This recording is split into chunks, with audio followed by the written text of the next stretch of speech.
Bien, muy buenos días a todos. Es un verdadero gusto darles la bienvenida a esta sesión de formación que forma parte de las acciones claves del fortalecimiento institucional previstas en el marco del proyecto Modespar.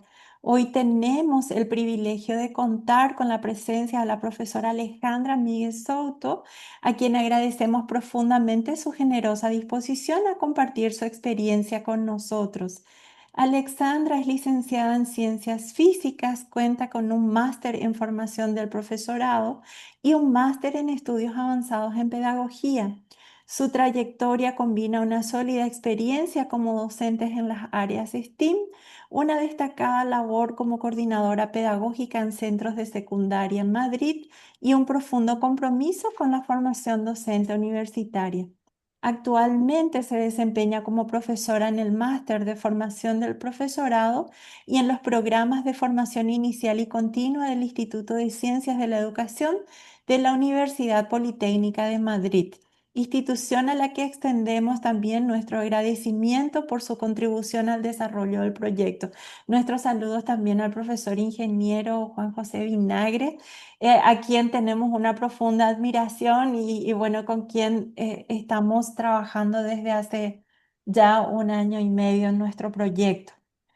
La línea de investigación de la doctora Alexandra se orienta a las metodologías activas, el desarrollo de competencias transversales en el alumnado y las competencias clave del profesorado universitario, con especial énfasis en evaluación de planes formativos en educación superior.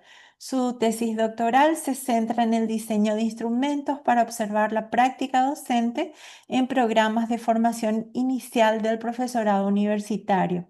Querida Alexandra, muchas gracias por acompañarnos y por sumarte al desafío de seguir construyendo una educación superior de calidad en Paraguay. El tema que vamos a desarrollar con la profe es justamente la formación al profesorado, la estructura y las distintas actividades formativas y de acompañamiento que se ofrecen en la Universidad Politécnica de Madrid. Profesora, tenés uso de la palabra y muchas gracias. Gracias a ustedes. Estamos encantados de poder contribuir con nuestra experiencia aquí en España, en la Universidad Politécnica. Así que ya sin más dilación, vamos a empezar. Bueno, como ven en la portada, ya he puesto un ingeniero civil para un poco explicar nuestra procedencia, ¿no?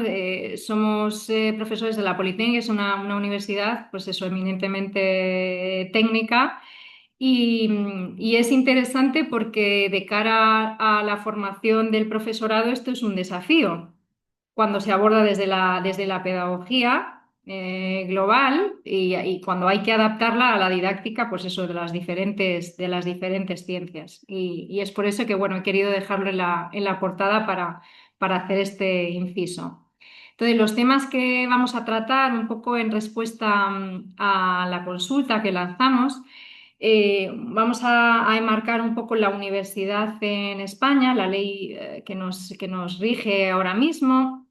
Hablaremos de la carrera académica, de las diferentes figuras que tenemos, porque esto determina el tipo de formación que recibe este profesorado cuando ejerce ya en la universidad.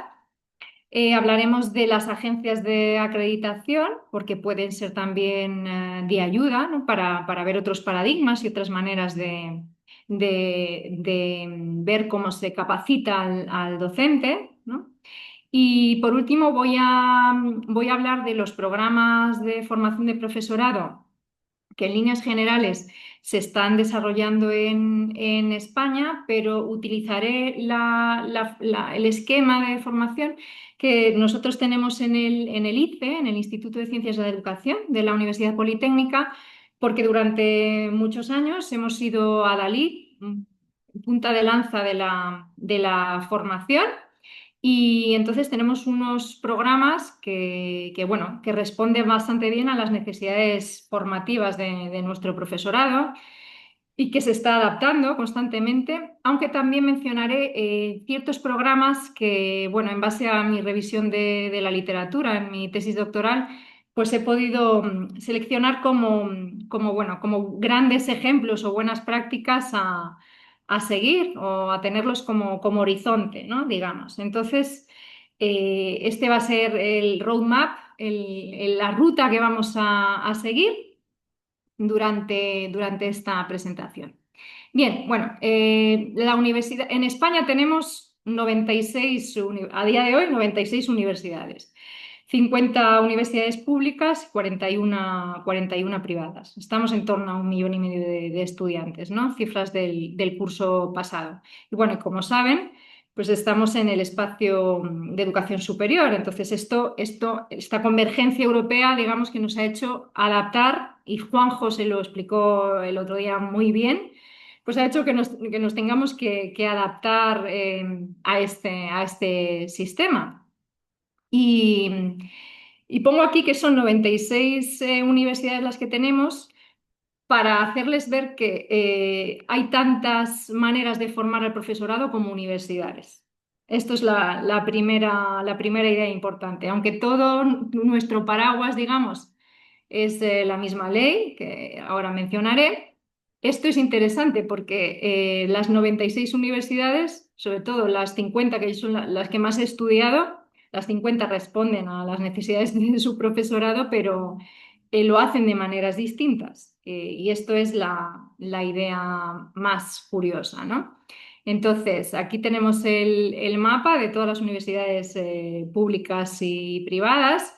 Es cierto que el empuje, digamos, los programas con más tradición están en las universidades públicas, eso es así, pero hay ciertas universidades privadas en España que han diseñado, han articulado procedimientos bastante interesantes pues en la parte de formación continua o en la parte de formación inicial. Hay ciertos matices que son interesantes también en las privadas, ¿vale? Pero realmente mi análisis está en el marco de la universidad pública.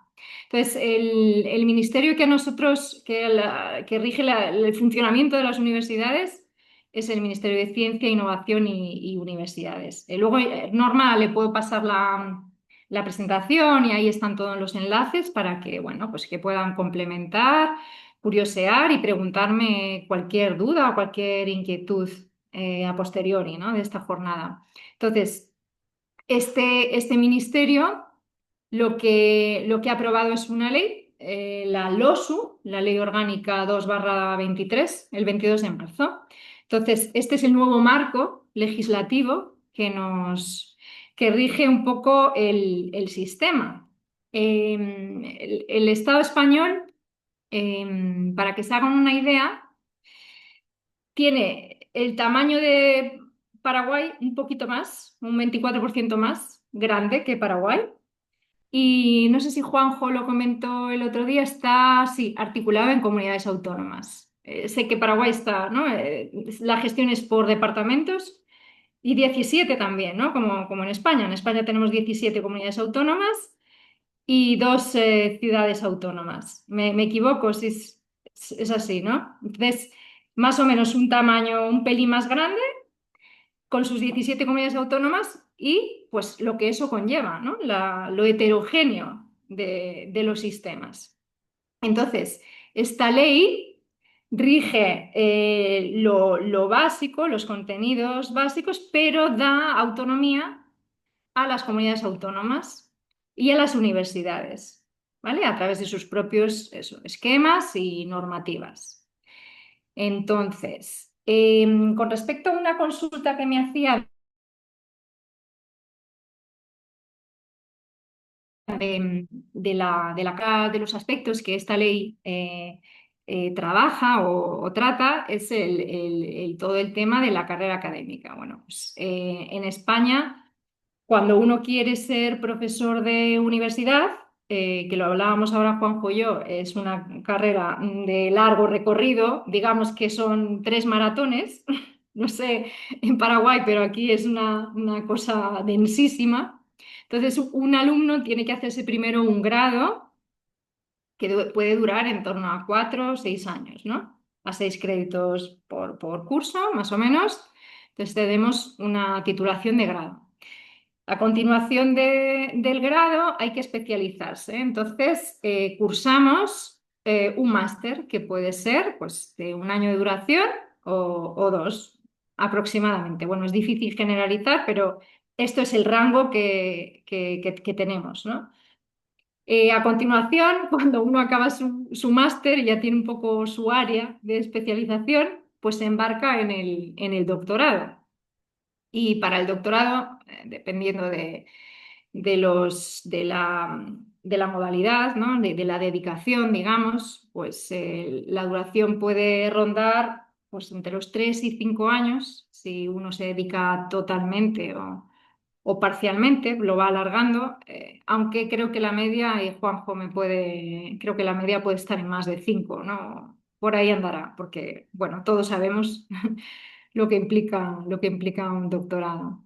Y luego ya, una vez que uno tiene su tesis doctoral, pues ya empezamos esa fase postdoctorado, ¿no?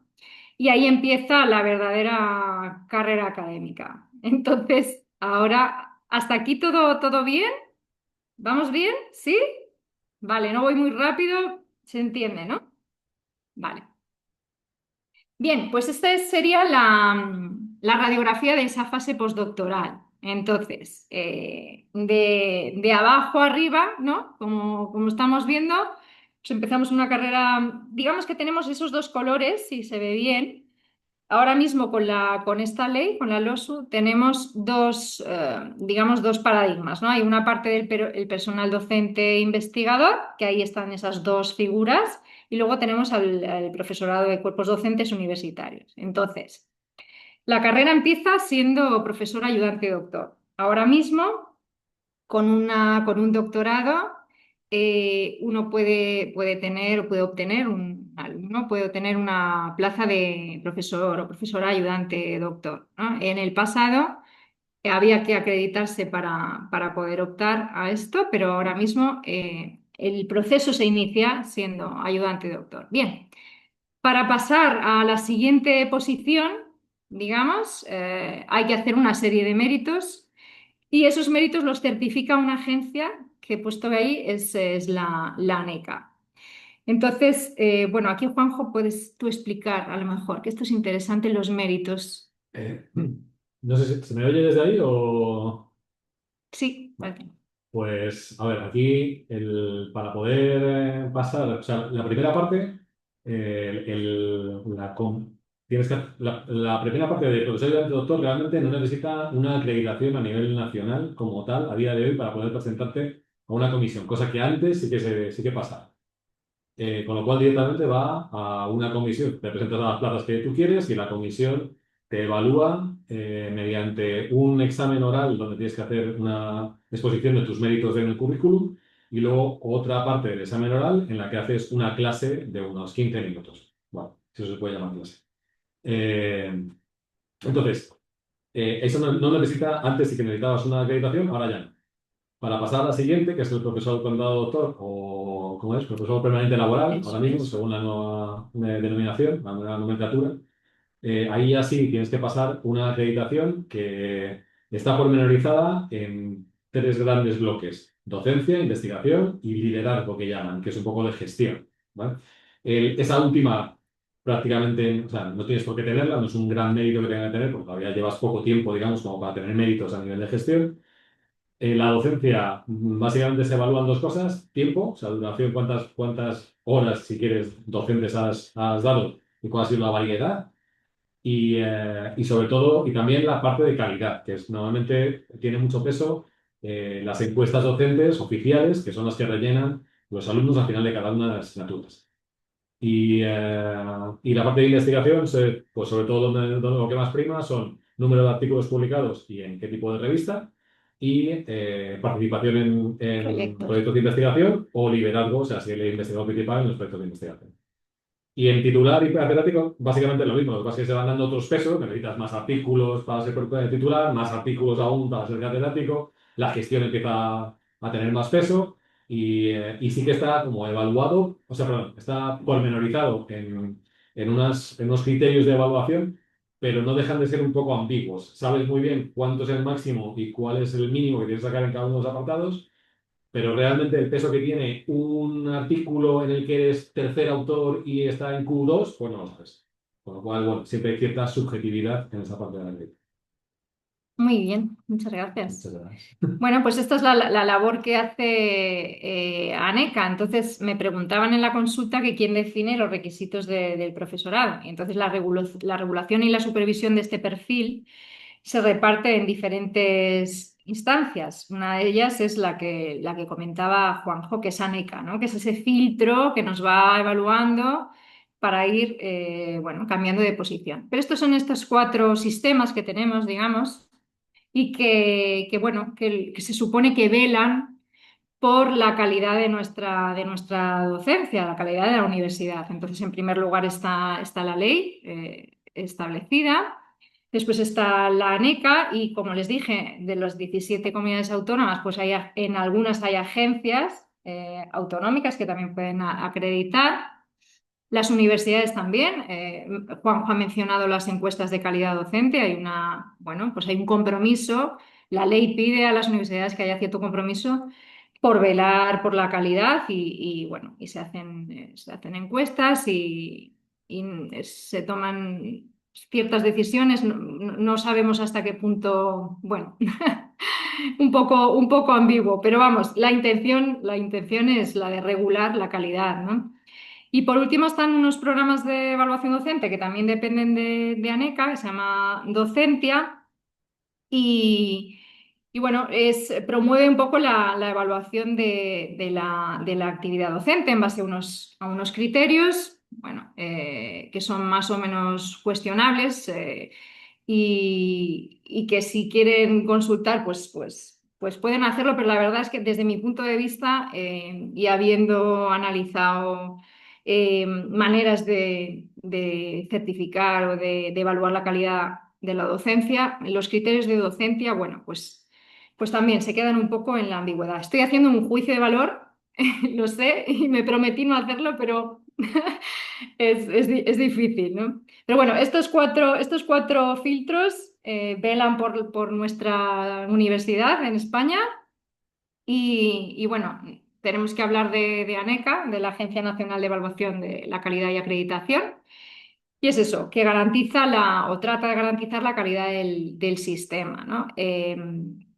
Trabaja en colaboración con estas agencias autonómicas y, bueno, certifica planes, títulos, desempeño de profesores. Aquí he puesto una diapositiva que entiendo que está un poco densa, pero bueno, tiene como tres patas importantes, que es la evaluación del profesorado universitario, la de las enseñanzas universitarias y de centros e instituciones. Bueno, y aquí vemos ya docencia, que lo acabo de mencionar, y están también las evaluaciones para sexenios, que mencionaba Juanjo, el plan PEP y el plan Academia para estas posiciones, figuras docentes. Vale, muy bien. Pues habiendo hablado de ANECA, ahora vamos a ver cómo la ley refleja este impulso, esta intención de formar al profesorado.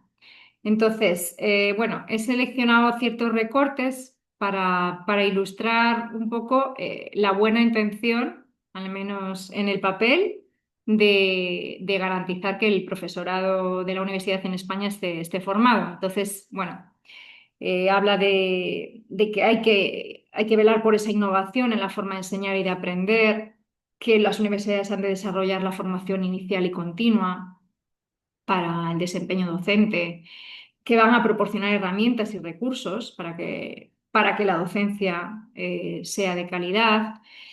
Eh, Evaluar permanentemente esta calidad a través de estos sistemas que hemos mencionado, y la ley así lo pide y esto es la respuesta que dan las universidades, la veremos ahora. Entonces, hay un artículo que habla expresamente de la formación. Las universidades garantizarán la formación docente inicial y continuada de su profesorado, Establecerán planes de formación inicial y formación a lo largo de la vida que garanticen la mejora profesional de su personal docente e investigador en los distintos ámbitos de especialización de la actividad universitaria en el marco de la planificación estratégica y de las prioridades de las propias universidades en materia de formación. Este es la segunda mención que se hace expresa a la formación. Y hay una tercera que ya va encaminada a este tema que nos interesa tanto, que es el de la formación de los profesorado, el profesorado Nobel, ¿no? El que arranca. Entonces, en esta ley en concreto, que esto no pasaba en la anterior es la LOU, ¿no? Del 2001.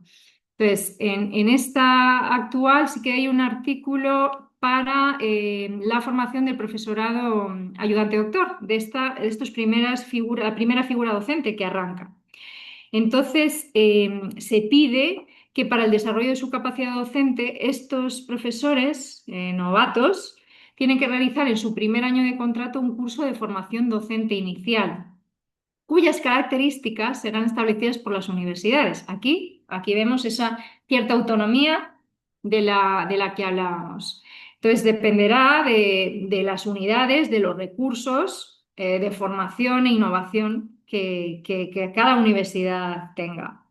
Entonces, esto es un cambio importante. Nosotros en el ICE veníamos ofertando este programa de formación inicial para la docencia universitaria y los profesores lo hacían, bueno, casi de una manera voluntaria o por petición de sus mentores o jefe de departamento que les recomendaba hacer esa capacitación, formarse en pedagogía básica, pero no era obligatorio. Se dejaba un poco a la libertad de poder cursarlo o no.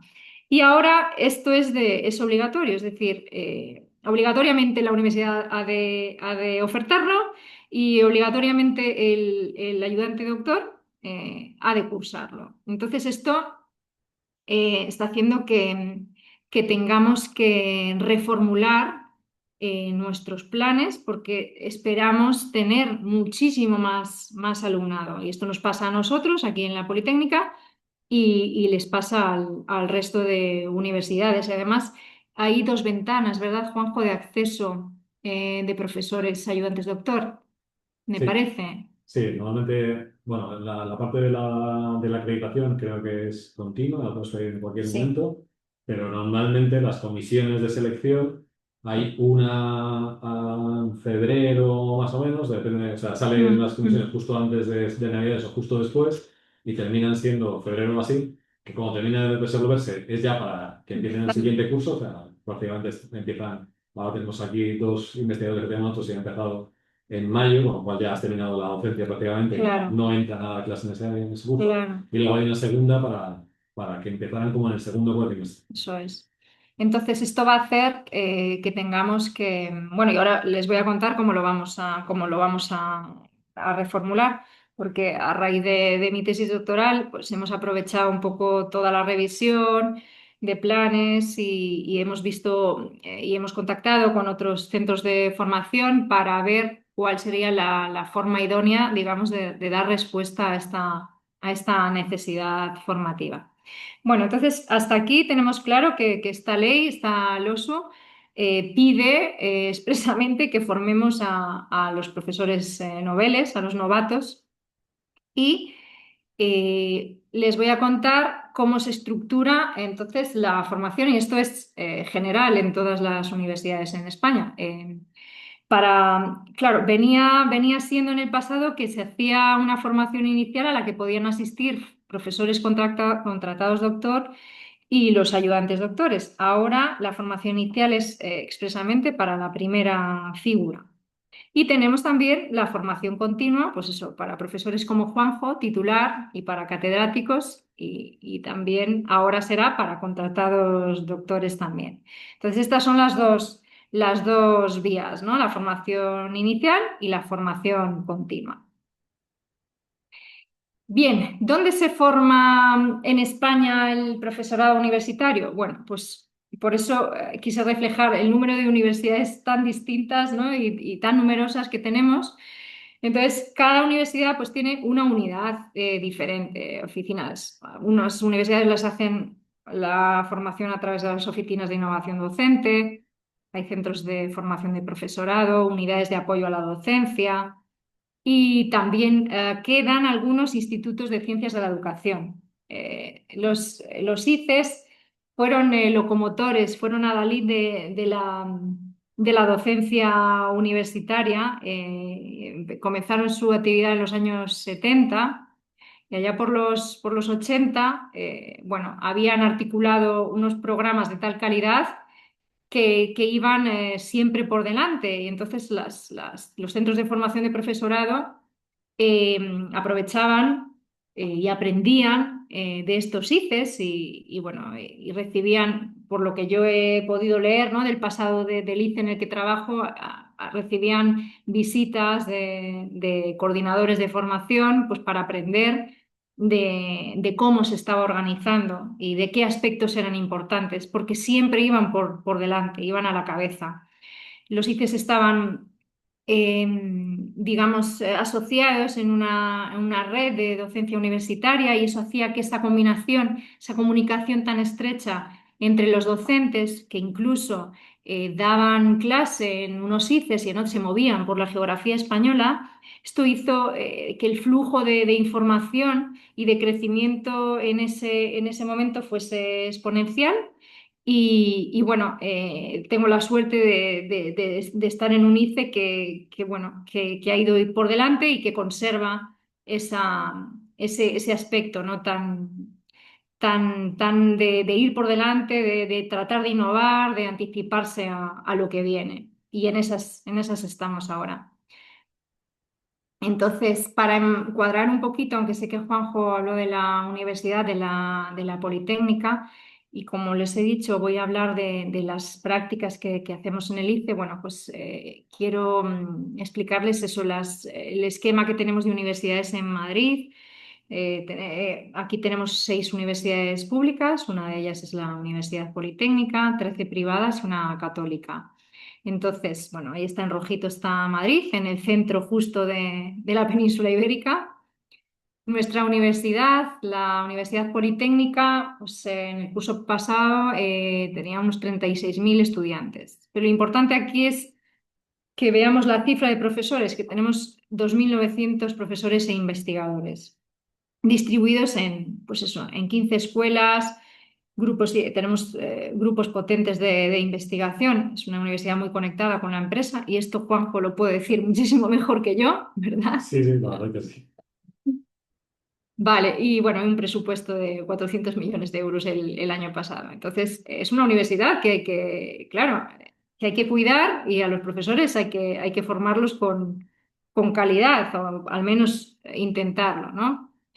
En esta universidad se puede estudiar pues cualquier ingeniería, digamos, diría que sí, cualquier ingeniería, matemáticas, arquitectura, urbanismo, diseño, moda, actividad física y deportiva.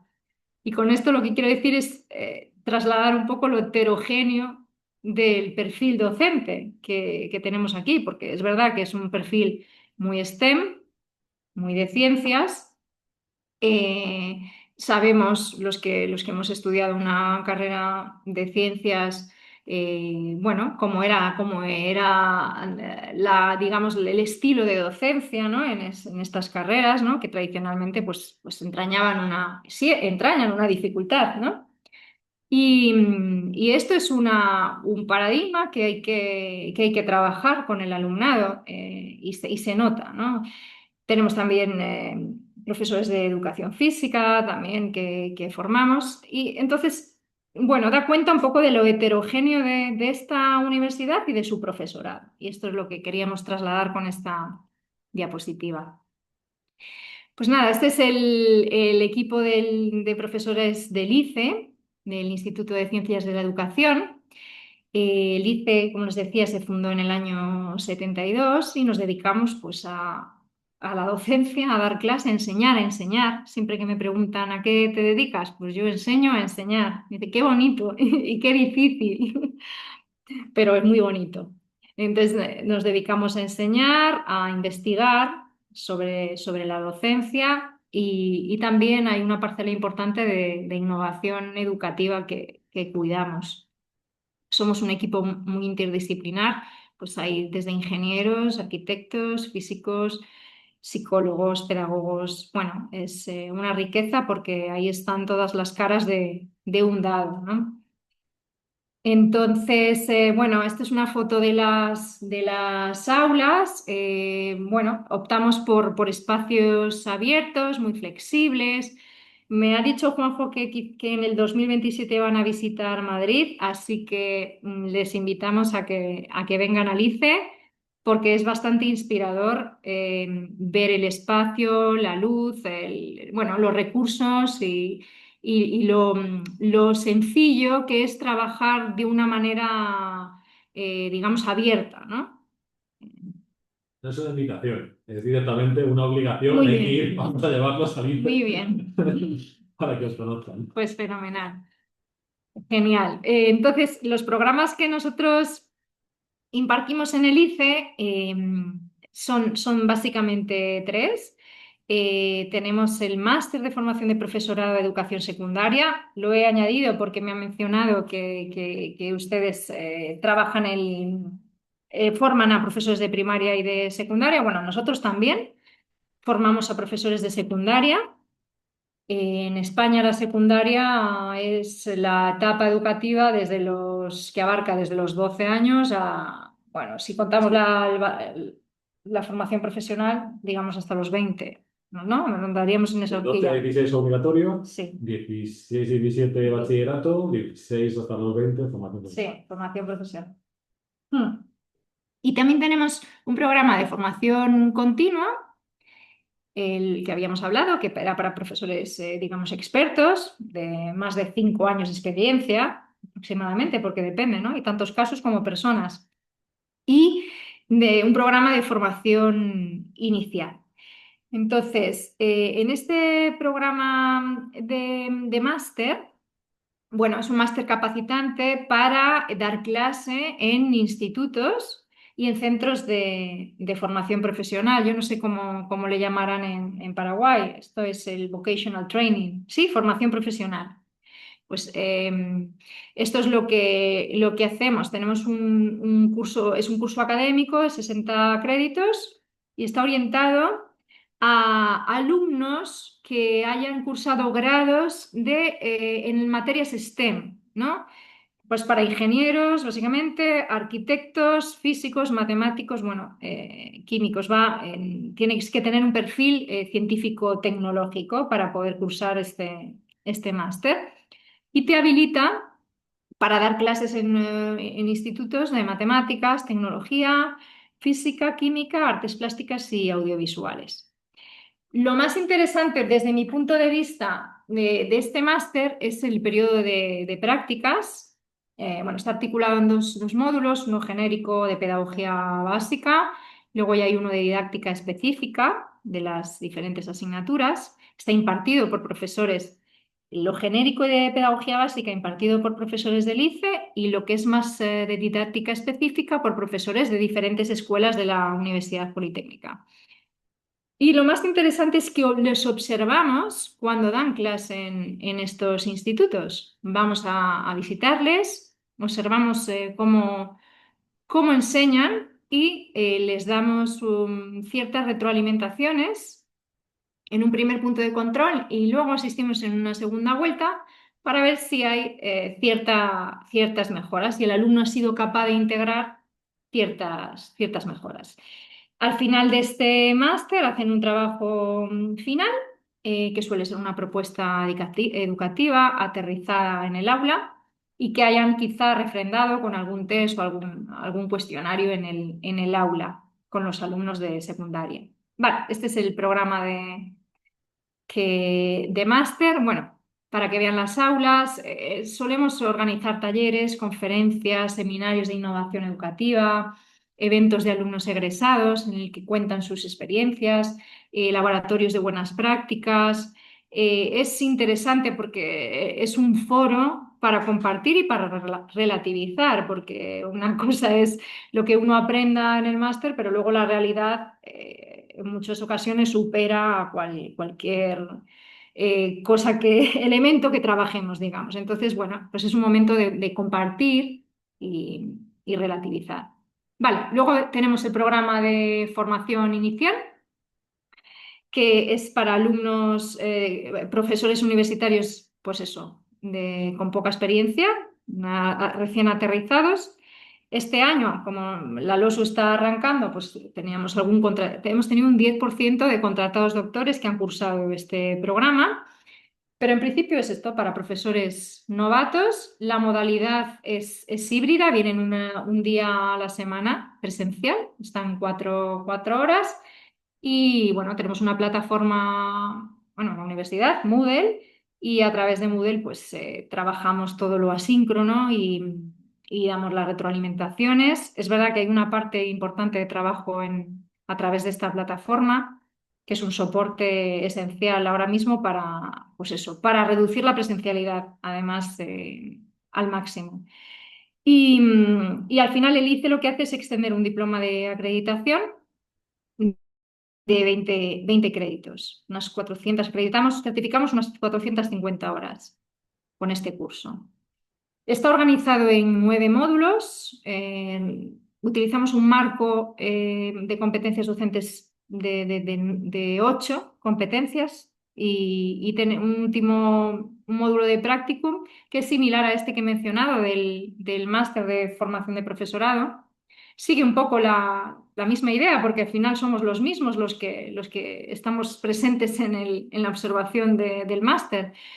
Entonces sigue ese esquema de acompañamiento del alumno, pero aprovechamos la figura del mentor, que es un profesor con experiencia en el departamento que va de la mano de estos alumnos novatos y también nosotros como tutores. Entonces, bueno, observamos cómo dan clase y pues eso, hacemos retroalimentación de la misma manera.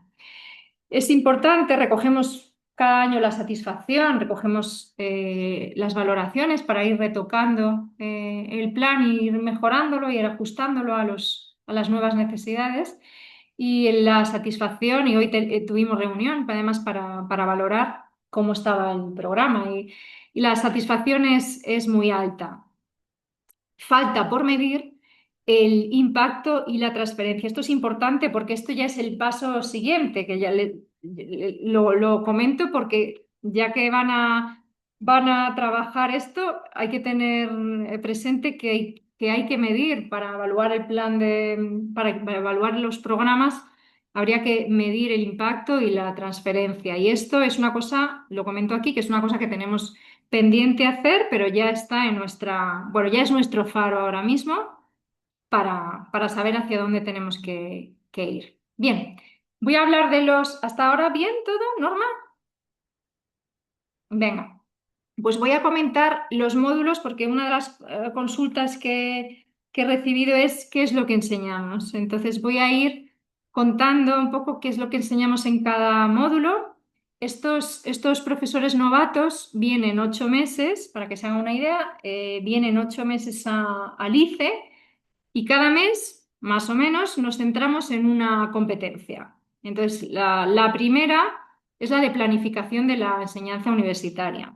Entonces, les enseñamos esto que Juanjo les explicó el otro día de resultados de aprendizaje, competencias, mencionó mucho las guías de aprendizaje. Bueno, pues lo que hacemos nosotros es enseñarles todos los elementos que ha de tener una buena guía de aprendizaje y lo que hacen es utilizar la guía de la asignatura que probablemente hayan heredado o vayan a heredar, porque muchos de nuestros alumnos no tienen docencia asignada todavía. Entonces están a la espera de que les asignen una asignatura, pero probablemente ya tienen la guía y entonces trabajan sobre esta guía, la evalúan y la mejoran. Y este es un poco la finalidad de este primer módulo, que aterricen, que revisen su plan de acción y lo mejoren, ¿no? Para que estén preparados ya para la arrancada. En el módulo 2, lo que les entrenamos a nuestros profesores novatos, les entrenamos para que apliquen diferentes metodologías, ¿no? Les abrimos todo el abanico de métodos, técnicas a usar en el aula. Y bueno, luego es cuestión de que lo integren. Entonces les entrenamos pues, aprendizaje basado por proyectos, gamificación, aprendizaje basado en problemas, en retos. Intentamos tocar todas las estrategias metodológicas que entendemos que son útiles en este ámbito de la Politécnica. Y, y también el manejo de grupos, ¿no? De trabajo cooperativo, las dinámicas, todo esto. Y esto es un módulo bastante extenso que suele gustar bastante y bueno, y que se suelen integrarlo, es como el primero que empiezan a integrar, digamos, lo que hemos podido observar. Tenemos un módulo de tecnologías para el aprendizaje, bueno, pues manejo de Moodle, aplicaciones para elaborar materiales didácticos, incluso para evaluar los servicios que tiene la universidad. Bueno, contamos con un servicio también de tecnología que asiste al profesorado. Bueno, pues se le pone en conocimiento. Bueno, digamos que es un buen aterrizaje en la universidad en el que se le abre todo el campo, ¿no?, de acción a estos profesores. Luego les enseñamos a evaluar. Este es el módulo que yo imparto, el de evaluación. Bueno, aquí hay mucho por hacer. Seguro que en Paraguay también están en esta onda, ¿no?, de reformular la evaluación, e intentar integrar procesos de evaluación formativa. Enseñamos a manejar y diseñar instrumentos y herramientas para evaluar tecnológicas. Otro módulo importante que valoran mucho los alumnos, y quizás es por el desconocimiento en su carrera como alumnos en la universidad, es la acción tutorial. Entonces se le enseña a diseñar un plan de acción tutorial, cómo programarlo, cómo actuar, cómo acoger al alumnado, cómo atenderle y seguirle y monitorizarle en un trabajo fin de máster, en una tesis, aunque a ellos les queda lejos porque quizá alguno acaba de leer su tesis o esté a punto. Eh, este módulo es una ventana que se abre, bueno, lamentablemente la acción tutorial no es en ninguna universidad, no hablo de la Politécnica ahora, es generalizado, es una de las competencias del profesor universitario, pues quizá más débiles y que hay que reforzar. Entonces, este programa es perfecto para darle un empuje y poner esta dimensión también en el mapa. Luego está la formación en psicología, es muy interesante, la psicología social y la del aprendizaje, el saber cómo aprenden los alumnos, cómo aumentar la motivación. Bueno, les dotamos de herramientas a estos profesores novatos para que utilicen la emoción y la psicología para el manejo del aula y el manejo bueno, pues del grupo y para la gestión de los conflictos y para fomentar un bienestar y una atmósfera pues cómoda de trabajo. Y estamos hablando de grupos, hay grupos pequeños, pero hay grupos también muy numerosos en los que los profesores, sobre todo los con más experiencia, comentan que es dificultoso generar una atmósfera, bueno, pues de trabajo. No hablamos de silencio, sino de trabajo. No sé si Juanjo quieres apostillar algo. Pues que sí, eso depende mucho también de las clases y de los grupos, de los años y muchas veces de los hasta de los grados. Ujú. Pero sí que es cierto que un buen profesor en una clase demasiado rebelde, vamos a decirlo así, puede terminar siendo, si no tiene medios como para controlar eso, puede verse completamente desbordado y no conseguir nunca los objetivos. Sí, eso es. Muy bien, el módulo 7, el séptimo mes, más o menos, les enseñamos a diseñar un proyecto de innovación educativa.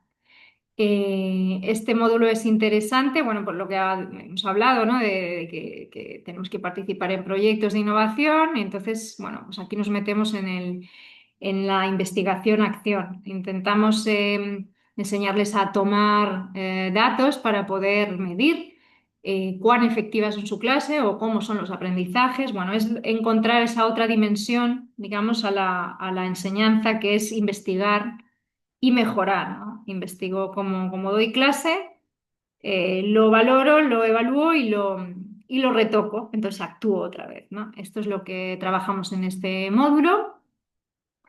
Y por último, pues dedicamos un mes a la parte de comunicación, escrita y oral, e incluso la comunicación no verbal también. Esto lo trabajamos también con la observación de la actuación docente y tratamos de sensibilizar al profesor novato viendo a otros compañeros cómo dan clase y bueno, utilizamos un instrumento de observación que trata más que nada, bueno, se utiliza para retroalimentar a compañeros, pero se trata de hacer conciencia, ¿no? De que uno mismo reflexione a través de lo que ve, eso, reflexione sobre su práctica y trate de mejorarla, ¿no? Tenemos un módulo de practicum, que es el que estamos rediseñando ahora. Y bueno, pues eso, nosotros visitamos a nuestros profesores, vemos cómo dan clase, a veces hacemos grabación para luego hacer una autoconfrontación y sentarnos con ellos y observar juntos qué es lo que ha pasado y bueno, que analicen también qué han integrado de todo lo que han aprendido en esos 8 meses, si han podido integrar algo de lo trabajado en los módulos y bueno, realmente este es el core, digamos, de todo el programa porque es aquí donde se pone en juego todo lo que han aprendido. Y este sería el programa de formación inicial. Entonces, ¿hasta aquí todo claro? ¿Bien? ¿Sí? ¿Sí? Vale, genial. Vale, les he seleccionado también unos programas para docencia universitaria que considero que son interesantes, sobre todo de cara por el tema de la certificación, por cómo lo trabajan.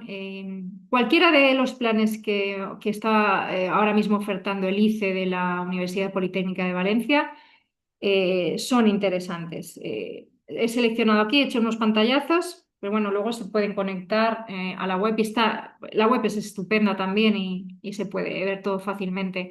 Ofertan un programa, un PAU, un programa de acogida universitario, que es como el más sencillo, digamos, en horas y en contenidos. El CAI de 2, que es de capacitación del ayudante doctor en docencia, este es algo más sofisticado, ya le lleva más tiempo, con un proyecto final. Iniciación a la investigación educativa. Este parece que tiene grandes resultados y han conseguido hacer una red de INED y comparten investigaciones y bueno, este está teniendo grandes frutos, este curso. Y luego tienen el diploma de experto en pedagogía universitaria. Entonces, ahora mismo este ya es nuestro faro para nuestro ICE, porque es verdad que van a la cabeza con todo este tema de las certificaciones y los diplomas y nosotros, bueno, pues queremos conseguir este nivel, ¿no? De oferta. Bien, hasta aquí la programa de formación inicial.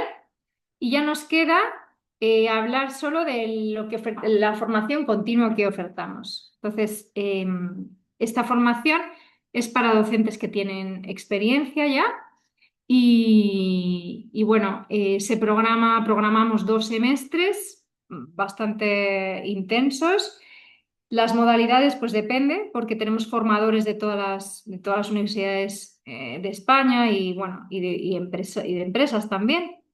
Entonces, impartimos en modalidad online o presencial y las competencias pues son variadas. Digamos que tiene una estructura diferente, aunque nos gustaría a lo mejor homogeneizarlo con el otro programa, pero bueno, estas son las categorías, digamos, formativas que ahora mismo nos están sirviendo para catalogar nuestros cursos. Entonces, formamos en estrategias metodológicas. Digamos que estas formaciones son más avanzadas que ese concepto, esa pedagogía básica que enseñamos en el programa de formación inicial. Luego hay formaciones para la labor investigadora, de desarrollo personal, inglés para la docencia y para la investigación, escritura, tecnologías también, este es muy completo, y también para el desarrollo de la carrera académica, sobre todo para los inicios. Entonces, todos nuestros formadores siguen unos estándares, esto se cuida mucho, esto es una cosa que se viene haciendo desde siempre y en base a las encuestas de satisfacción de estas formaciones, retocamos nuestros planes de formación o lanzamos formaciones nuevas. Ahora mismo todo el tema que me lo preguntaban también en la consulta, el tema de la inteligencia artificial bueno, y la formación en aplicaciones de IA para la docencia. Esto hemos tenido muchísima demanda, entonces hemos tenido que multiplicar la oferta y, y vamos a conectarnos a la web porque sí que me gustaría que nos conectáramos para que luego ya si se conectan, bueno, pues que ya les sea familiar. Entonces, esta sería la web nuestra y tenemos desplegables. Entonces, cada mes el rectorado de la Politécnica de Madrid lanza una oferta, nuestra oferta, y los profesores, bueno, pues meten en el sistema y despliegan aquí para que vean toda la formación que ofertamos en estrategia metodológica. Estas son todas las formaciones, pues en este segundo semestre para la labor investigadora, introducción, fíjese, introducción de la IA para investigación. Al ser una universidad también técnica, tenemos formación en programación y para el desarrollo personal, bueno, pues se vienen coaches del centro de liderazgo y todo el tema también de cuidamos el bienestar del profesor y mindfulness. Y este área también la cuidamos.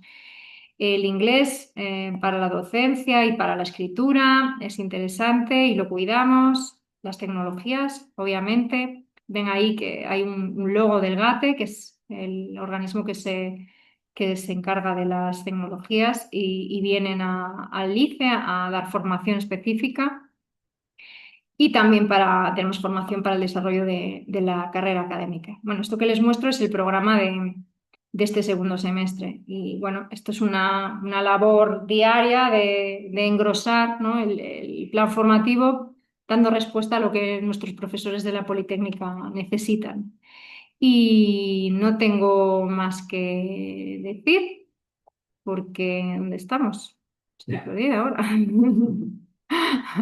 Pero voy a dejar de compartir.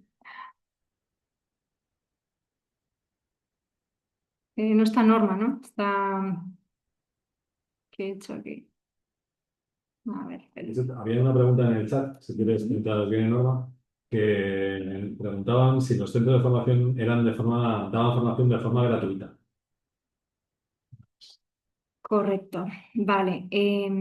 Sí, la forma. Volvemos a lo que pasó. Sí, sí, sí. Sí, la formación por ahora todo lo que estamos ofertando sí, es gratuita para los profesores, obviamente, de la Universidad Politécnica. Estamos pensando en esto que les decía. Profesores e investigadores. Sí, sí, sí, personal de la Politécnica, sí. Lo que estamos pensando es en lanzar un programa, pues esto como estos que le enseñaba, del ICE de la Politécnica de Valencia, un título propio, pero claro, todo esto pues hay que valorarlo porque va a tener coste, pero sí, para el personal de la Politécnica es gratuito. Además se agotan enseguida. Es una maravilla porque lanzamos formaciones y en 2 horas es casi imposible tener plaza. Hay parte de interés en sí mismo por los cursos y hay parte también porque este tipo de formación recibida también es uno de los pequeños epígrafes en los que te evalúa para las acreditaciones a las distintas figuras. Pues digamos que hay promoción en los dos sentidos, en el propio interés del profesor y en el propio interés del currículum del profesor para poder acreditarlo. Preguntaban también aquí en el chat que si el nivel de formación docente es distinto entre un tutor y un mentor. El nivel de formación, Docente es distinto entre un tutor y un mentor. Vale, esto no lo entiendo muy bien. Es vale. Cristian Benítez, no sé si está por ahí, si quiere. Eh, bueno, ¿tú has sido mentor? No has sido mentor. No. Un mentor ha de ser el profesor que lleve el departamento en el que está el profesor novato y la formación que tiene es del área específica, no tiene una formación pedagógica. Y el tutor, los tutores somos los profesores del ICE, entonces somos los que tenemos un poco la perspectiva más de la pedagogía. En las observaciones, y esto nos lo dice la experiencia, es curioso porque en las observaciones, cuando luego nos reunimos y hablamos mentores y tutores, la visión es, bueno, es complementaria, ¿no? Digamos, porque claro, el mentor se centra o ha observado básicamente el dominio y la actualización de la materia y el cómo se traslada esa materia al alumnado. Se centra en los problemas que se trabajan, no estamos hablando de una universidad, pues eso, eminentemente práctica, entonces se centra en eso. Y nosotros vemos otras dimensiones, a no ser que tengamos un sesgo por nuestra formación, si somos ingenieros o lo que sea, que entonces sí vemos esa dimensión de la materia, pero vemos esas otras facetas, ¿no? Facetas que son quizá más ocultas, como el manejo de las emociones, de los grupos, de los tiempos, de cómo estructura la sesión, de cómo se recuerdan los objetivos, cómo se tienen presentes. Todo esto lo vemos más los tutores y luego habilidades como la comunicación. Eso está, vamos, lo vemos los mentores y los tutores, es claro, ¿no? Es fácil determinar si un profesor es un buen comunicador o no. Y ahí estamos haciendo un poco una labor un poco soterrada, porque en esa discusión o en esa charla de autoconfrontación en la que analizamos lo que ha pasado, en esa sesión que hemos observado, esto ayuda también a los mentores a ser conscientes de esas otras dimensiones, que bueno, con experiencia, al tener experiencia, pues se sale adelante, pero al analizarlo, dice, ah, pues es verdad, pues, jolín, pues esto no me había dado cuenta. Entonces es muy rico, este núcleo, ¿no?, de observación es interesante para todos, para el profesor novato que está empezando, pero también para el mentor. Entonces estamos haciendo ahí un trabajo completo y muy, muy rico. Luego se hace un informe final, una reflexión y esto es lo más interesante. No sé si hay... Sí, había alguna pregunta más. Pues ya está Norma por aquí, así que. Sí, sí, sí, disculpen. Cuando usted hacía la presentación respecto a los roles del ICE, mencionaba también este rol de la transferencia de conocimiento y Mm. lo vinculaba también con aquel momento en el cual ANECA, bueno, evalúa tres componentes y el componente de gestión. Usualmente en las universidades europeas ustedes no solo prestan servicios de docencia y de investigación, sino sobre todo tienen centros de innovación o centros de transferencias de conocimientos. ¿Esto aplica también en el caso del ICE? Eh, Cuando yo hablo de la transferencia y de lo preocupados que estamos con este tema, la transferencia y el impacto, nos referimos a cómo integran nuestros alumnos, nuestros profesores, cómo integran lo que aprenden y tenemos que medir si lo integran. Entonces, nosotros en nuestra observación, que está muy acotada en el tiempo, no podemos decir que haya transferencia, porque la transferencia hay que medirla a posteriori. Entonces, estos son los estudios que tenemos por delante ahora, porque tenemos que medir de alguna manera si primero se transfiere, es decir, si ellos están aplicando lo que se les ha enseñado y lo han podido integrar en su práctica docente, Y luego tenemos que medir si hay impacto en el resultado de los aprendizajes. Es decir, si ese cambio, esa mejora en la práctica docente tiene impacto en lo que al final nos importa, es el aprendizaje del alumnado, ¿no? Un aprendizaje 360, porque al final, cuando un profesor cultiva todas esas áreas, al final al alumnado le está tocando por todos lados, ¿no? Entonces, creemos, esta es la hipótesis, y bueno, y en el ICE de Valencia lo miden y en eso estamos, ¿no? Tratar de medir qué impacto, cuánto impacta la formación, nuestra formación en el terreno, ¿no? En los alumnos. Muchas gracias, profesora. Antes que nada, bueno, qué interesante porque son muchos, muchos los elementos que has compartido con nosotros. Lo primero que decías respecto a la diversidad también. En algunos casos son unidades, en otros casos son centros. Esta magnitud con la que una universidad aborda el acompañamiento a un docente o digamos, la formación inicial y continua de los docentes depende un poco del tamaño de la universidad o de la impronta de cada universidad. ¿Hace cuánto nuestras universidades generan instancias como esta para brindar este tipo de, digamos, de acompañamiento? ¿Es reciente? Tengo entendido que la ley anterior es del 2001, Mm. entonces surge con el 2001 o ya viene un poco antes, porque bueno, nosotros tenemos que empezar a explorar de qué presupuesto estamos hablando para instalar unidades o Ya. centros, ¿verdad? Entonces, nos ayudaría un poco tener esta noción de cómo y por dónde empezar, diría, ¿verdad? Bueno, aquí la formación del profesorado ha sido preocupación desde los años 70. Por esto, estos ICES han respondido a esa preocupación. Eh, entonces, se viene trabajando desde entonces y como comentaba, los centros de formación de profesorado han ido bueno, pues replicando un poco el esquema. Y yo diría que esa progresión, ¿no? En los comienzos fue muy exponencial, ¿no? Y que ahora estamos en un llano, en una llanura, ¿no? Constante de formación y en el que quizá, pues con este cambio de ley, pues haya que dar pues, este paso.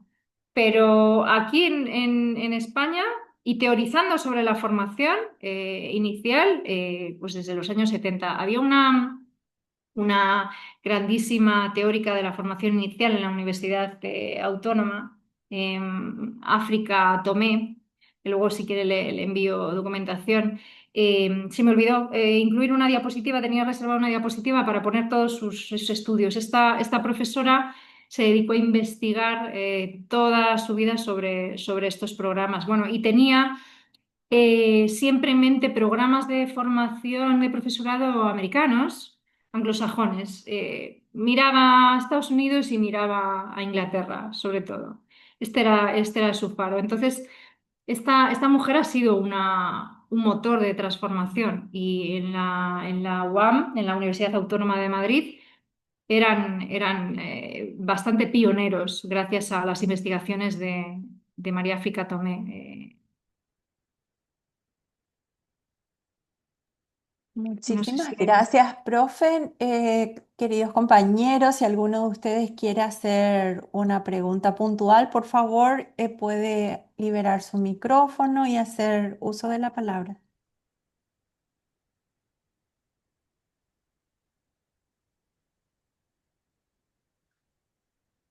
Acá Richard dice, es interesante el enfoque de la formación docente, muy completo. Hugo Eulaglio también decía, en este caso, un docente es exclusivamente como profesión docente en su área específica o ya más amplio. Eh, Bueno, esto Juanjo puede responderlo bien porque mi área es la pedagogía, entonces yo enseño a enseñar, pero la figura de Juanjo es interesante.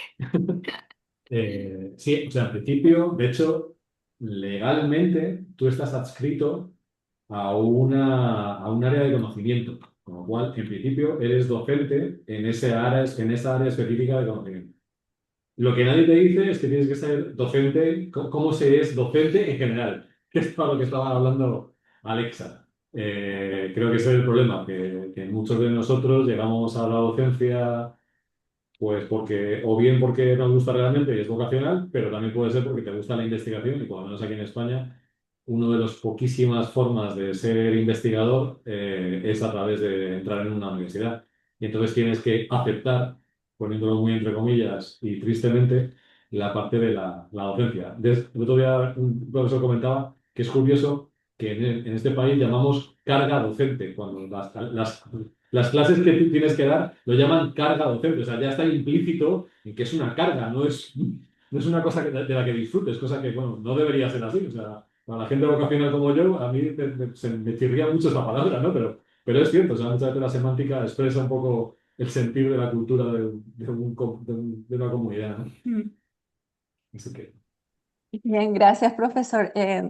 También me llamó la atención dentro del programa que ustedes abordan mucho esa mirada de cómo el docente comunica verbal o no, o con un mensaje no verbal, ¿verdad? Lili, tenés uso de la palabra. Adelante. Así no monopolizo yo la pregunta.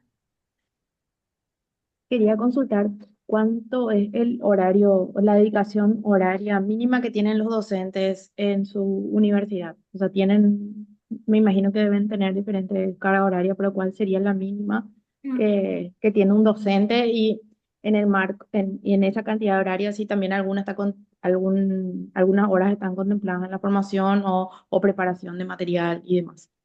Esto yo creo que tú sabes las... o sea, Depende, ¿no? Depende de la depende de la figura. figura y hay unos máximos realmente, no, Mm. no unos mínimos. Eso ahí entra ya la política de la universidad. A qué departamentos les permiten estar en los máximos y a qué departamentos les permiten estar en no tan máximos, ¿no? Pero anda. Pero sí, lo que se marca por cada figura, Mm. durante Mm. doctor, contratado doctor, creo que el máximo son 180 180. horas, creo. Sí. 180 horas al año. Esa es la más. De clase, o sea, de aula. No se contempla ahí la preparación de las clases, nada por el estilo, los exámenes, etc. Mm. Solamente son 180 horas al año de De aula, de docencia docencia de presencial. tiza. Mm. Eso es. Y, y otra cosa, los cursos que tienen de formación continua, entendí que son exclusivos, o sea, que son para los docentes de la Universidad Politécnica, pero ya tienen, y también entendí que son gratis para los de la Universidad Politécnica, pero en caso de que estemos interesados en alguno, ¿habría posibilidad de participar o todavía no tienen esas opciones? Porque tenemos cursos para...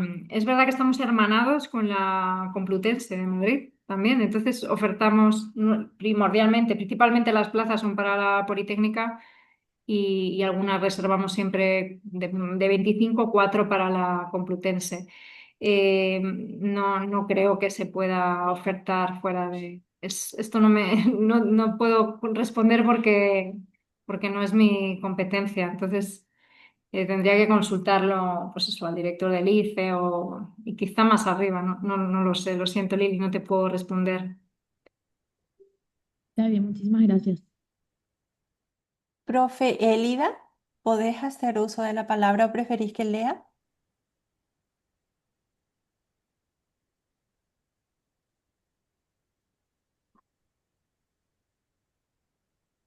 Bueno, parece que Permiso, quiero consultar algo. adelante. Cuando me refería, la pregunta que hice es si un docente es exclusivamente docente en España o, por ejemplo, un ingeniero puede ejercer ingeniería, trabajar en una empresa particular, privada, pública y ser docente al mismo tiempo o tiene una carga docente como docente. Porque en Paraguay nosotros le llamamos que somos docentes de repente en una universidad privada, en una universidad pública, y somos profesionales o trabajadores al mismo tiempo, como nuestros estudiantes.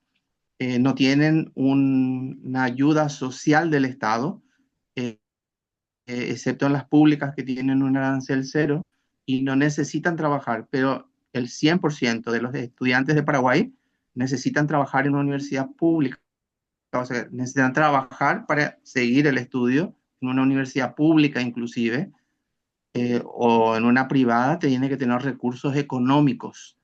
¿Cómo Mm. es la realidad del docente y del estudiante en España?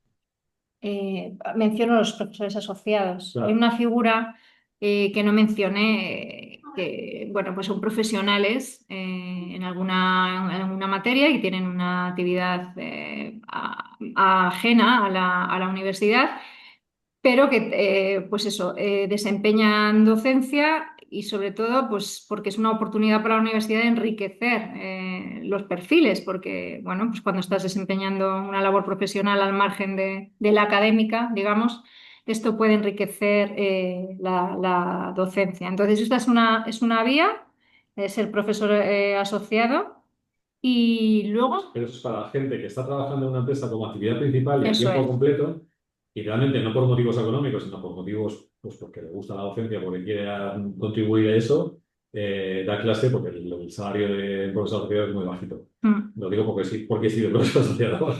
Que luego, sin embargo, mirado desde el punto de vista al de la revés. perspectiva Sí. contraria, un profesor como yo en este caso, por ejemplo, profesor titular como yo, no es necesario económicamente que trabaje en otro sitio, no es que seamos ricos ni mucho menos, pero vamos, tenemos un salario acorde con la profesión. Y sí, en algunos casos puedes ejercer fuera de la universidad, en algunas empresas privadas o lo que sea, pero tiene que ser en proyectos acotados, es decir, ni mucho menos a tiempo completo, ni a tiempo parcial, ni siquiera. Y también la otra opción es que puedes cortar tu, o sea, digamos que cortar tu contrato, digamos, durante un tiempo para poder trabajar en la empresa privada y después volver a tu puesto, porque tu puesto siempre es tuyo, siempre está para volver. En la parte de los estudiantes, el 90, no tengo la estadística, pero No. el 90 y muchos por ciento estoy convencido de que solamente se dedican a estudiar y si trabajan es para salir de copas el fin de semana. O sea, no hay una necesidad como tal en la mayor parte de la gente para, para pagarse la carrera, no tipo por lo menos Estados Unidos, digamos. De decir, tengo que trabajar, pedir un crédito. No, aquí no ese es el perfil general, ¿eh? Y no tengo la estadística, es una intuición. Muchas gracias, profesor. Profesor Albert, tenés uso de la palabra. ¿Qué tal, profe? ¿Cómo están? ¿Qué tal, profe? Hola. Súper bien, súper bien. Eh, ¿Qué uno más decir? Yo siempre soy visto como el Contrera, ¿verdad? Pero a mí me tocó estar, profe, Vinagre también en Portugal. Bueno, no aporto. Mm, Sí, o sea, todo es espectacular lo que ustedes cuentan, todo. Yo nomás les quiero dar dos datos nomás, por lo que yo siempre digo que no es aplicable a nuestro país.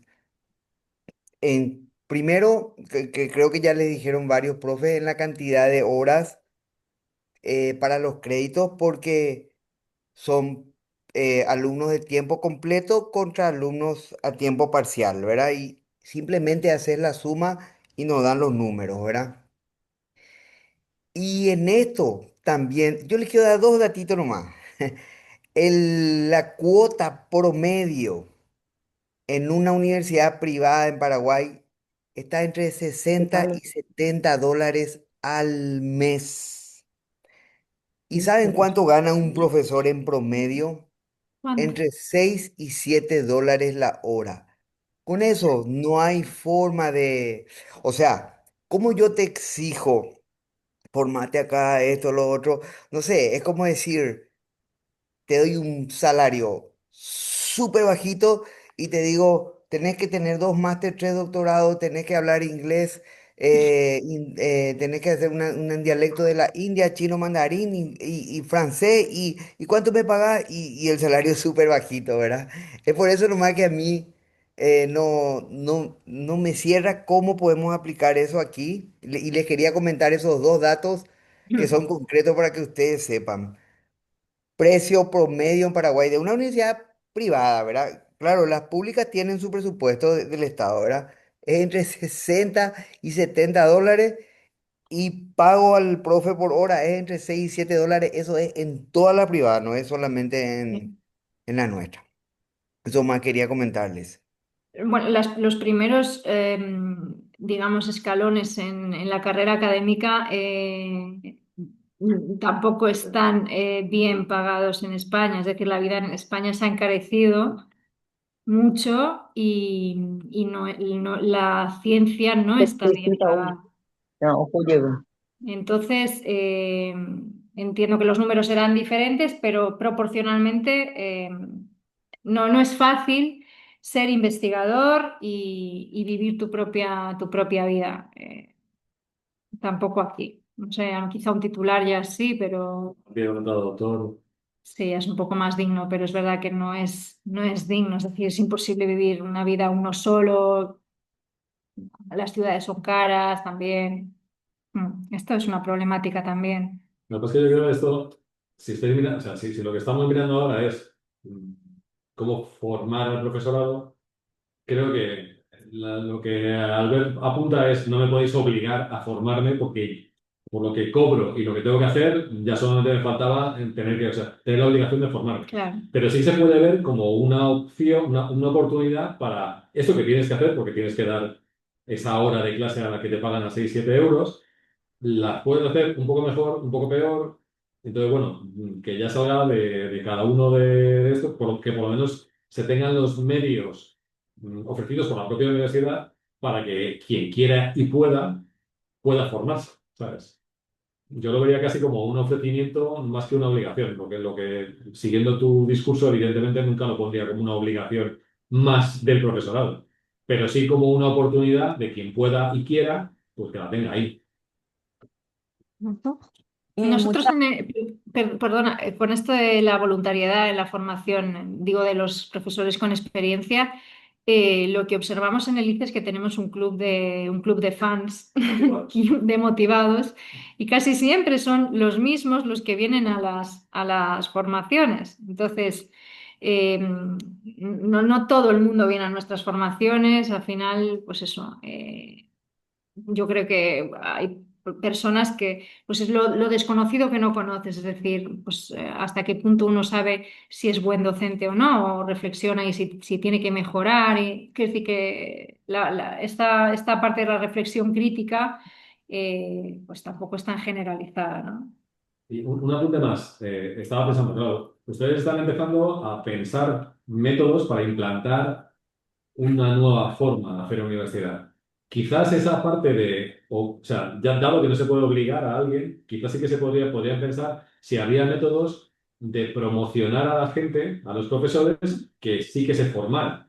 Es decir, mediante complementos salariales. Si además de ir a tus clases vas Mm, a 3 cursos al año en formación continua, pues en vez de pagarte 7, te pagamos 10. No, o sea, no sé si eso cuadraría después económicamente, evidentemente, ¿no? Pero que como hay que ser un poco innovador en estos casos, bueno, pues a lo mejor podría ser una forma de atraer a los profesores a recibir ese tipo de formación, no lo sé. Sí, entiendo, profe, perfectamente. Yo solamente quería compartirles también esos datos Sí, sí, para que sí. ustedes también Está bien, ¿eh? Sí, sí, sepan, nos sí, interesa interesante ver para también esa parte, ¿no? esta realidad, ¿verdad? Eso Claro, mismo. claro. Muchas me gracias. me hicieron reflexionar porque también vimos algo muy lindo en Porto que eh, la academia o la universidad no solo genera, digamos, recursos que entran a la universidad por la vía de ofrecer programas académicos, sino también por la vía de la investigación o por la vía de la prestación de servicios. Entonces, entiendo también de que si la universidad invierte en la formación inicial y continua de sus docentes, bueno, tendrán una formación integral, podrán complementar su experiencia en su campo profesional, podrán realizar mejores investigaciones, y Correcto. a su vez podrán generar para sí mismos esa carrera profesional. Claro, Eso creo que aplica para otras carreras, pero también aplica para el campo de la docencia en particular. claro, claro. Se Genial. puede hacer investigación educativa y porque uno en paralelo tiene su docencia, da clase y está investigando sobre cómo da clase. Y bueno, pues ahí hay maneras de hacerlo, por eso es interesante formarse en innovación e investigación educativa y sacar partido a esa actividad docente y bueno, y publicar. y mejorar, porque a lo mejor eso lo que va a hacer es mejorar la calidad, teniendo una cierta retribución, ¿no? En base a papers publicados o esto no se puede tampoco obviar, ¿no? Totalmente. Quiero Profe, pre- sí, adelante, profe, ¿puedo preguntar algo? adelante, Mm. profe. Yo soy Alba. Eh, Quiero preguntar, muy completa la formación docente inicial, ¿verdad? Pero ¿cómo hacen la parte psicológica uno y otro? Veo también la práctica docente, que ellos dicen que visitan las aulas, en fin, pregunto si hay un equipo especializado para eso, para observar, ¿verdad? Ver la falencia y qué hacen después. ¿Capacitan a los docentes? Esa es mi pregunta. Muy bien, Alba. Bueno, con respecto a la primera pregunta de la psicología del aprendizaje, lo que esto tiene dos vías, este módulo. En el primero se trabaja la psicología del aprendizaje y ahí, bueno, pues se dedica tiempo a exponer las teorías conductistas, constructivistas, todas las teorías del aprendizaje, el andamiaje de Vygotsky, Ausubel, Piaget, Vygotsky, Bloom. Entonces, se les ha enseñado antes todo el tema de las metodologías, pero todo tiene un sentido. Es decir, todas las decisiones que uno toma en el aula cuando va a dar clase, pues han de estar fundamentadas. Es decir, ¿por qué aplico esto? ¿No? ¿Qué beneficios conlleva el aprendizaje cooperativo, por ejemplo? Entonces, se trabaja esa vía de psicología del aprendizaje, una teoría al grueso de la pedagogía, porque, bueno, en un mes que al final son 2 sesiones con lo que sea síncrono, pues tampoco da tiempo a trabajar lo que se pueda trabajar en un grado de pedagogía. Pero bueno, los fundamentos básicos sí se ponen en práctica. Y luego, por otra parte, la parte de psicología social, ahí sí que se trabaja las dinámicas de equipo, hacemos un estudio de estilos de aprendizaje para ver distintas maneras en las que el alumno aprende, y trabajamos también el diseño universal, ¿no? Para adaptar todo lo que se trabaja en el aula a los diferentes tipos de alumnado. Bueno, se les sensibiliza con respecto a esto. Se trabaja también las dinámicas de bienestar y de cómo generar un clima. Bueno, pues puedo poner un ejemplo para que lo entendamos mejor. Desde cómo uno entra en el aula, saluda pues eso, mostrar una actitud abierta, cercana. Lo importante, hablamos de lo importante de aprenderse el nombre del alumnado para generar, pues eso, cierta cercanía. O sea, los estudios dicen, todo basado en la literatura, y los estudios dicen que el alumnado al que se le llama por el nombre, pues se siente más cercano, se siente más cómodo, y eso facilita una atmósfera de aprendizaje. Entonces, bueno, pues le explicamos todo esto, ¿no? Los beneficios que tienen todas esas acciones desde el punto de vista de la psicología. No sé si te he respondido, Alba, la primera pregunta. Y la segunda pregunta era con Sí, respecto al módulo de práctica docente. sí, Bien, entendí perfectamente. Muchas gracias. Y la segunda pregunta, ¿cómo hacen, la doctora? práctica. Bueno, La práctica. sí, hacemos una selección de mentores, y entonces cada alumno que va a cursar el practicum se le asigna un mentor y un tutor. Digamos que hacemos un triángulo, ¿no? Esto ahora lo vamos a mejorar, y lo que vamos a hacer es hacer un triángulo con mentor, tutor y compañero, y en el centro pondremos al alumno, que será objeto de observación. Entonces, hasta ahora estamos trabajando en un triángulo, digamos, eh, y organizamos esas observaciones pues, de manera independiente, es decir, el tutor se acerca un día a observar al alumno, el mentor otro día, y luego se hace una reunión conjunta. Lo ideal es hacer dos, ¿no? Hacer 2 puntos de control, digamos, para poder hacer evaluación formativa y retocar ciertos aspectos, pero bueno, depende un poco de la disponibilidad de los alumnos y a veces es posible y otras veces no y se queda, bueno, simplemente en una observación y en una discusión y reflexión que el alumno refleja en un documento, en una memoria final y así se da por finalizada. Estamos tratando de, digamos, mantener cautivos estos alumnos, ¿no? Establecer una red de observación y que entre ellos pues se sigan visitando y observando. Entonces, bueno, esto es otro tema que queremos mejorar y sistematizar mejor y, bueno, como decíamos, sacarle también cierto rendimiento, ¿no?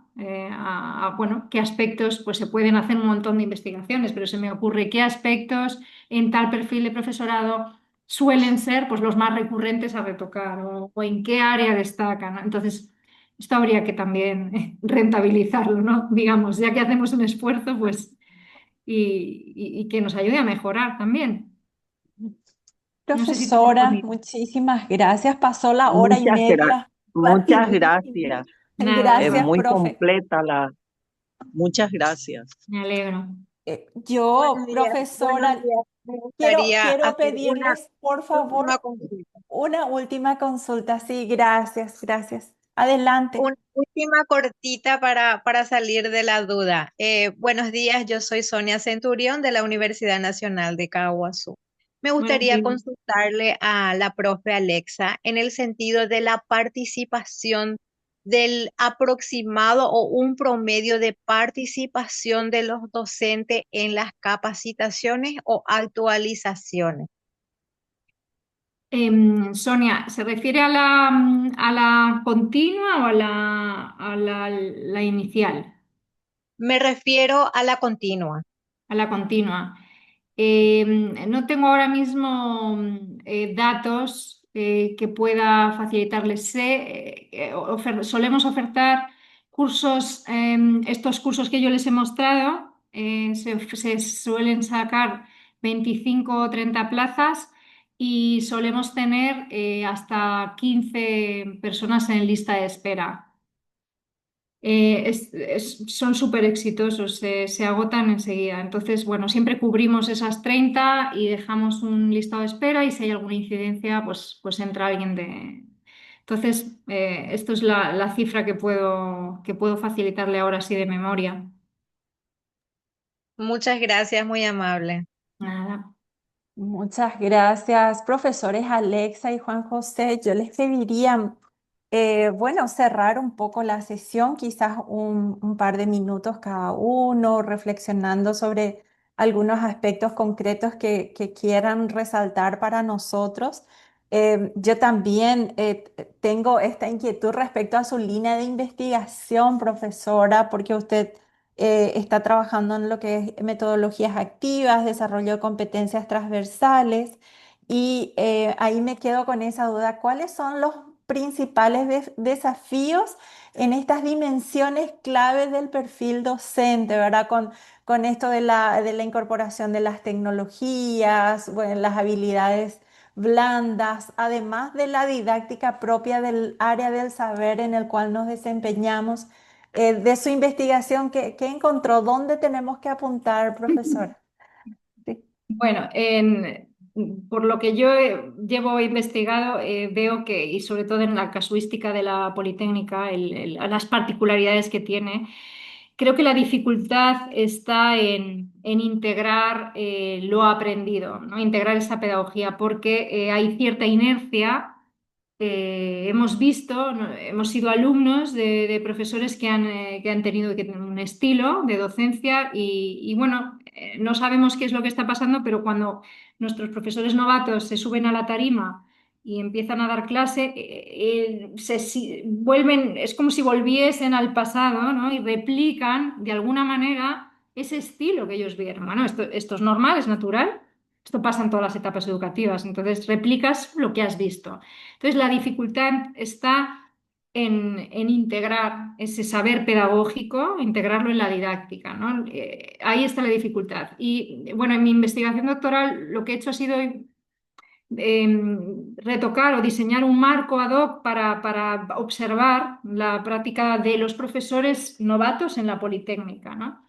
Y quizá lo más, y esta investigación además la hice con Juanjo. Analizamos muchos testimonios de alumnos y de otras dos universidades, ¿dos eran? De Poitiers y de Groningen.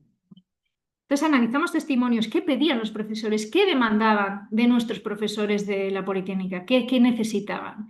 Y de todas esas competencias de este marco que teníamos, lo que más demandaban, la conclusión era que demandaban lo tutorial, que era la atención cercana, lo emocional, que se me pone la piel de gallina ahora que se lo estoy diciendo, la parte emocional y en tercer lugar estaba la parte metodológica. Entonces, en una universidad tan técnica como esta, no mencionaban apenas la parte tecnológica, mencionaban muy poco la comunicación, pero sí hacían incidencia en, en esta parte más de la acción tutorial, ¿no? Por eso yo... Conectar con el alumno. Correcto, correcto. Y ya en esta última fase de mi tesis, volviendo a analizar los testimonios, he tenido que introducir una nueva, no es una competencia, es una estrella, y es el entusiasmo y la pasión. Porque al final, si uno enseña sin entusiasmo y pasión, da igual que use todas las metodologías del mundo, que sea un buen comunicador. Lo que hay es que amar y ellos sienten que cuando uno ama lo que hace, lo sienten y ese es el motor del aprendizaje. Entonces, yo creo que por ahí van a ir las conclusiones de mi tesis, porque es verdad que si no se acompaña de pasión, como todo en la vida, ¿no? Al final. Qué maravillosa conclusión. Y esto que decía de humanizar la educación o no hay aprendizaje si no hay emoción nos lleva a las neurociencias también. Qué Claro. profunda reflexión. Gracias, profesora. Profesor Vinagre, ¿cómo No, cerrás no, la jornada? después de esta conclusión no voy a estropearlo. O No, sea. pero Juanjo es muy pasional. O sea, Juanjo es la evidencia. Él nos va a dar ahí las medidas. No hemos dejado hacia la vida, no, no. Creo que hay que estar aquí, en esta conclusión. Excelente, profesor. Bien, muchísimas gracias. Nos sentimos muy agradecidos nuevamente. Un placer Un conocer la placer. profesora. Hemos disfrutado esta jornada y nos quedó cortita. Bueno, nosotros tenemos una misión de trabajo a Paraguay en septiembre. Y bueno, al profesor Vinaire le comprometemos entonces a invitarla a integrarse al equipo. Yo estoy segura que, bueno, sería genial si puede acompañarnos también. Muchísimas gracias Muy bien. nuevamente y un honor. Muchas No, gracias, no. profe Vinaire. Un placer, un gusto. Cuídense. Aprendimos muchísimo y lo disfrutamos también. Qué Gracias. emoción, qué emoción. Gracias. Hasta Muchas luego, que gracias, tengan. adiós. Hasta luego. Adiós, adiós. Muchas gracias. Chao.